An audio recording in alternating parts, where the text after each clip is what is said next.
Luggage policy पहले भी थी, कोई नई बात नहीं आ गई है जिस ढंग से उसको पेश किया जा रहा है।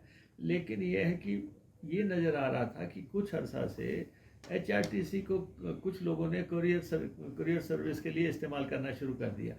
वो बस में ट्रैवल नहीं करते हैं, वो अपना सामान रख देते हैं, सामान उतार लेते हैं। हमने कहा कि जो आदमी बस में ट्रैवल ही नहीं कर रहा है, वो जो है अगर बस में सामान भेजता है, अगर आपके घर में भी कुरियर वाला आता है तो आप पैसे नहीं दे रहे हैं, सामान लेके आ रहा है। तो अब यह इसमें जो है आप लोग जो हैं ये चाहते हैं कि फ्री की सर्विस चली रहे। तो हमने कहा कि जो लोग ट्रैवल ही नहीं कर रहे हैं बिल्कुल, और वो जो है सामान लाद रहे हैं और पूरी पूरी डिग्गियाँ भरी हुई हैं और जो है छतें भरी हुई हैं और सामान आ रहा है, तो आखिर उस जो है उसको रेगुलराइज तो करना पड़ेगा कि कैसे करना है। अब ठीक है कि जो जिन दो लोगों पे कार्रवाई हुई है, मतलब जो ऑर्गेनाइजेशन आपको तनख्वाह दे रही है, हमें उसके प्रति सम्मान रखना चाहिए। जिस ऑर्गेनाइजेशन से आप जुड़े हुए हो, उससे अब आप कह रहे हो कि लगेज पॉलिसी अगर फेल हो जाएगी तो हमारे हित में रहेगा, और आप व्हाट्सएप कर रहे हो, ग्रुप्स में डाल रहे हो, तो आप ऐसा इंडिसिप्लिन तो नहीं चलेगा। तो इसलिए HRTC आपके सामने पहले ही घाटे में है। हमें हर महीने सरकार के पास जो है तनख्वाह के लिए पैसे लेने के लिए जाना पड़ता है, और 70-80 करोड़ रुपया हम, और HRTC की तो हम खुद आपके सामने लड़ाई लड़ रहे हैं कि जो बाहर से बसें आती हैं और वो बिना परमिट के, बिना लाइसेंस के, बिना टैक्स के चल रही हैं, हमें रूट भी लेना पड़ता है, हमें ऑडिट भी करवाना पड़ता है, हमें ड्राइवर कंडक्टर की प्रॉपर पे भी देनी पड़ती है। हम कोई 5,000-10,000 वाला ड्राइवर तो रखते नहीं है, हमारे तो फुल पे के ड्राइवर कंडक्टर्स हैं।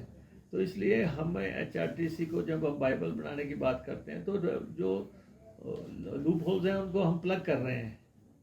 अगर प्लग करने में कुछ अपने लोग जो हैं बीच में वो डंगा लगाएंगे तो वो ठीक नहीं है। बाकी कुछ लोग तो अफवाहें फैलाते हैं। देखो, मैं आपको बताऊं, 3 जगह तो मैं आपको बता देता हूं। अब लगेज पॉलिसी शुरू कीजिए कि बच्चों का लैपटॉप में जो है उठाने पे जो है टैक्स लग जाएगा। भाई, आप बच्चा ट्रैवल करे, एक छोड़ के 2 लैपटॉप लेके जाए, कौन रोक रहा है? आप ट्रैवल कर रहे हैं, सेब की पेटी लेके जा रहे हैं, आपको कौन रोक रहा है? आप अपना टैची लेके जा रहे हैं, कौन रोक रहा है? लेकिन आप जो है अगर ट्रैवल ही नहीं कर रहे हैं और फिर आप जो है HRTC को बदनाम करने की कोशिश करेंगे। हमने कहा है कि HRTC की छवि को बिगाड़ने वाले अगर अंदर से लोग होंगे उनको भी नहीं बख्शेंगे।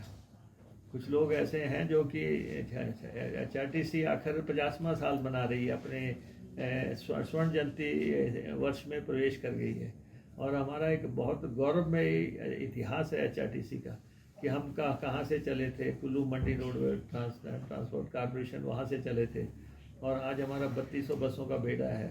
हम 31 डिपो चला रहे हैं, हम 3300 रूटों पे चल रहे हैं, हम ले तक चलते हैं, 2-2 दिन तक चलते हैं,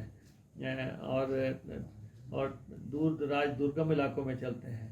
सरकार की सारी कमिटमेंट्स को हम पूरा करते हैं। महिलाओं को 50% जो है टिकट का हम लेके जाते हैं, दूसरे पास होल्डर्स को हम लेके जाते हैं। जहाँ कोई बस नहीं चलती वहाँ पे हम बस लेके जा रहे हैं।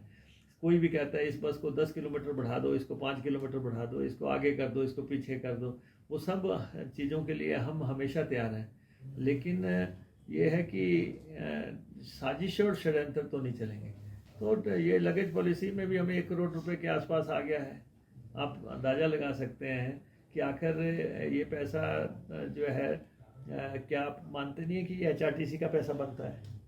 और इसी ढंग से जैसे गाड़ियों के नंबरों का मसला है, अगर नंबरों में हमें 6 करोड़ रुपए आ गया है, और नहीं तो